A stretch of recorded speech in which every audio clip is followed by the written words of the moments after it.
She was found trembling beneath a shattered shelter, her voice cracked and low. "Don't touch me, I'm broken, useless, filthy." Years of captivity had carved those words deep into her soul, but the human who found her didn't recoil. He knelt, gentle eyes meeting hers, and when she braced for rejection, for disgust, he wrapped his coat around her shaking frame and whispered, "Not broken, not useless, you're safe now." And for the first time, her tears weren't from pain, but from the terrifying warmth of hope she thought she'd never feel again. The first time Jacob saw her, she was curled at the base of a rusted-out freighter hull in the wasteland beyond the ridge, half covered in sand and trembling in a way that wasn't from cold but something deeper, something carved from inside. She wasn't crying, but her shoulders shuddered like each breath hurt, and her eyes, wide and wild, tracked his every move like an animal caught in a trap. He approached slowly, hands raised, voice low and gentle. She didn't flinch, but neither did she relax. Her body held taut like a wire stretched to snapping. She was alien, clearly, not human, but her shape was close enough to make the pain in her gaze instantly familiar. Smooth lavender skin, chapped and bruised, framed by ragged hair that had once been glossy silver, her thin arms wrapped around her knees as if trying to shrink herself smaller and smaller. Jacob had seen many things in the aftermath of the fall: slavers, scavengers, the broken remnants of once great worlds, but nothing quite prepared him for the raw, exposed ruin of her. He crouched a few paces away, carefully placing a ration pack on the sand and sliding it toward her with the butt of his rifle. She didn't move, didn't even blink until he turned to walk away, and then her voice, barely a whisper, cracked through the silence. "Don't touch me, I'm dirty." The words stopped him cold, not the literal meaning but the weight behind them. He turned slowly, saw her eyes filled with something worse than fear: shame. Jacob had seen what the raiders did to captives, what they took, what they left behind. This girl had been through hell, and her voice still trembled with the smoke of it. He knelt again, ignoring the burning heat of the sand, his voice soft. "You're not dirty." She shook her head violently, curls of ash and filth falling from her hair. "Useless, worthless, shameful. They said I was only good for what I could give." Jacob felt something deep in his chest twist. A wound he thought had long since closed pulling open again. He didn't touch her, not yet, but he unfastened his jacket and laid it over her shoulders. She jerked as the fabric brushed her skin but didn't throw it off, just stared at it like it didn't make sense. "Why?" she asked, her voice flat with disbelief. Jacob met her eyes. "Because you're alive." She stared at him, confused, suspicious, hopeful, and then buried her face in her arms, the soft sound of her sobs muffled by the cloth. Jacob stayed beside her until the sun dipped low and the air turned sharp with evening chill. Only then did she speak again. "You should go." Jacob shook his head. "I'm not leaving you here." Her laugh was bitter. "They all left me." He leaned forward, elbows resting on his knees. "Then they were fools." For a long moment she said nothing, and then slowly, achingly, she reached for the ration pack and began to eat. Tiny bites, cautious and slow, like someone who didn't believe she deserved it. Jacob stayed with her, speaking softly, telling her his name, where he came from, the things he'd seen. She said nothing, but when the wind picked up and the cold settled in deeper, she didn't protest when he helped her stand. Her legs wobbled, weak from starvation and worse, and she leaned into him without realizing, her body stiff at first, then slowly giving way as exhaustion overwhelmed suspicion. He brought her back to his outpost, a half-buried shelter built into the rocks, simple but warm. He gave her water, clean clothes, space to bathe.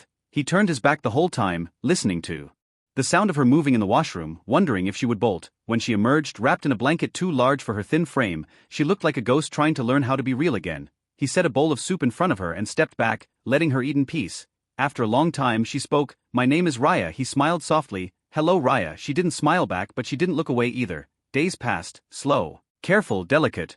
Raya spoke little but watched everything. Jacob made sure she had space but never made her feel alone. When she woke from nightmare screaming and crying, he sat by her bed with a lamp and a calm voice, grounding her in the now. When she flinched at loud noises or sudden shadows, he adjusted the environment to ease her. Bit by bit her eyes grew less hollow, her shoulders less tense. She began asking questions. Small things at first: how his shelter worked, what kind of seeds he was planting in the greenhouse. Then deeper: what happened to her planet, what year it was, how many others had survived. Jacob answered all he could. He told her of the collapse, the trade wars, the way entire colonies were swallowed whole by greed and violence. He didn't lie or sugarcoat, but he never let the darkness dominate his words. He always left room for light. One morning he found her in the greenhouse, touching the leaves of a sprouting herb with a kind of reverence most reserved for prayers. "I haven't touched something living in so long," she whispered. Jacob stepped beside her, his voice low. "You are something living." She looked up at him, and for the first time he saw tears in her eyes that weren't from fear or sorrow, but something like gratitude. Weeks turned into months. Raya gained weight, color, presence. She laughed once and Jacob nearly dropped a pan in surprise. Her smile was crooked and unsure, but it lit the room like sunlight. He never asked her what they did to her. He didn't need to. She offered pieces on her own terms. Moments that made his stomach turn and his fists clench, but he listened without flinching, without judgment, and that made all the difference. One evening she found him outside under the stars, polishing old scrap into usable parts. She sat beside him, silent for a long time, then said, "I don't flinch when you touch me anymore." Jacob looked at her, careful not to move too fast. "I noticed." Raya turned to face him. "I used to think I was broken. Like whatever made me had been stripped out and sold off." Her voice shook. But her gaze didn't. "But now I think maybe I was just buried." Jacob reached out slowly, taking her hand. She didn't pull away, didn't tremble, just held on. "You were never gone, Raya, just waiting to be seen again." A soft laugh escaped her lips, half joy, half disbelief. "You always say the right things." Jacob shrugged. "No, I just say what I wish someone had said to me." They sat there until the sky began to pale. Fingers intertwined, two broken people who had found something whole in each other. Later that night, as Jacob prepared the bedrolls, Raya stood in the doorway watching him. "Can I sleep closer tonight?" she asked. Jacob looked at her. "Only if you want to," she nodded, and when he lay beside her, she curled against his side with a sigh that sounded like peace. And in that moment Jacob knew, this wasn't just healing, this was becoming. She wasn't a victim anymore. She was a survivor reclaiming the pieces of herself one gentle breath at a time. And maybe, just maybe, he was too. Morning came slower than usual, golden light seeping through the greenhouse panels as if reluctant to disturb what was unfolding inside the small outpost tucked between broken hills and desert winds. Raya stirred first, her breath warm against Jacob's chest, one arm draped over his waist like she was afraid he might vanish if she let go. He stayed still, afraid even the rustle of fabric might shatter the fragile safety she had wrapped around them. When she finally opened her eyes, they were soft and quiet, not with fear or panic but with something unspoken that flickered like warmth against winter's edge. She didn't move away, instead she pressed her forehead against his shoulder and whispered, so quietly he almost missed it, "Thank you." Jacob didn't reply right away because the words meant more than they seemed, because he knew she wasn't thanking him for shelter or food or even kindness. She was thanking him for seeing her, not as broken, not as what others had made her, but as someone whole despite it all. He gently pulled her closer and she let him. No hesitation, no tension, just breath and heartbeat and a silence that felt like healing. Days passed and the rhythm between them shifted, no longer just survivor and protector but something deeper, layered and growing in the quiet moments between tasks and laughter and shared meals. Jacob noticed how Raya hummed when she cooked now, soft and tuneless but full of life. He noticed how she had started tending the greenhouse without being asked, her fingers coaxing green from the soil with delicate care. He noticed how she started leaving small things for him to find, an extra blanket folded by the console when the nights were cold, a patch sewn into his worn shirt where the stitching had given way, a flower, purple and stubborn, that she had somehow coaxed from the dry earth and placed beside his tools. He never said anything aloud, just smiled each time and held the moment like it was sacred. And Raya noticed things too, how he never turned away from her scars when her sleeve slipped, how he instinctively stepped closer when a sound startled her, how his voice always dropped softer when she looked overwhelmed.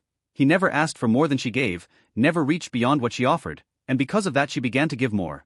One evening, as stars blanketed the sky and a faint breeze carried the scent of something new blooming in the dust, she reached for his hand as they sat in the silence, fingers curling between his like it was the most natural thing in the universe. He turned to her and the way he looked at her made something inside her shatter and mend all at once, like she had been holding her breath for years and had finally exhaled. "I used to think I'd never feel safe again," she murmured. Jacob brushed his thumb across her knuckles. "You are now." Her eyes shimmered, not with tears but with something stronger. "Not just safe," she whispered. "Alive." And that night for the first time, she kissed him, soft, trembling, unsure, but he met her with such careful gentleness that it stole her breath. He kissed her not with hunger but with reverence, like she was made of something rare and precious, like every touch was a vow, and when they lay together under the woven blankets in the quiet dark, there was no shame, no fear, just warmth and skin and trust rediscovered inch by inch. She had thought herself ruined, untouchable, but in Jacob's arms she found a language that spoke only of healing, of wonder, of the kind of love that didn't erase the past but held it and said, "Yes, and still you are worthy." Morning after morning, she woke without panic, without the choking weight of memories dragging her back into shadow. Each sunrise was a promise now, and each day a chance to grow back the parts of herself she had thought lost forever. Then came the storm. A violent pulse of wind and electric heat that tore across the canyons and turned sky to fire and ash. Jacob had seen signs of it brewing for days but no one predicted its ferocity. The outpost shuddered tight, power flickering, and Raya's old panic threatened to return. But Jacob held her hand as the sky screamed and told her she was not alone, not anymore. And when the wind died and the dust settled, the comm system sparked to life with a distress call, faint, garbled, but unmistakably from another survivor trapped in the northern pass. Raya didn't hesitate. "We have to go." Jacob nodded, already gathering gear. She wasn't the same girl he had found in the sand, she was fierce now, fire forged from frost. When they reached the broken wreckage, a small child, thin, terrified alien, stumbled into Raya's arms sobbing. Jacob watched her wrap the child in her coat and whisper the same words he once gave her. "You're not dirty, you're alive." And he realized then, she hadn't just healed, she had transformed, returned to herself and beyond. Back at the outpost, The child clung to Raya like a lifeline and she didn't let go, not even when sleep pulled them both under, and Jacob stood watch, heart full, knowing what he'd done had mattered, not just for her but for everything that would come after. Spring arrived like a miracle, green creeping up through cracks in rock, the greenhouse bursting with life, the air sweet with change, and one evening, Raya pulled Jacob into the open, stars dancing above them, and took both his hands. I used to believe I was broken beyond repair, she said, but you, Jacob, you showed me that even the shattered can be beautiful. He cupped her face and kissed her like she was the only truth in the universe. And when they danced beneath the moons, laughter spilling into the night, the world felt whole again, not perfect, but possible. Months passed, then a year, others found their way to the outpost, survivors drawn by the signal Jacob had restored, the food Raya cultivated, the safety they built together. Soon the outpost was more than shelter, it was home, alive with voices and joy and rebuilding. And Raya, once silent and haunted, now led with quiet strength, her hands always reaching, her heart always open, and Jacob stood beside her, not as a savior but a partner, proud of the woman who had reclaimed every piece of herself with courage and grace. On the anniversary of the day they met, Raya gave him a gift, a simple stone pendant etched with their names in both their languages. You didn't rescue me, she said, you reminded me I was worth rescuing.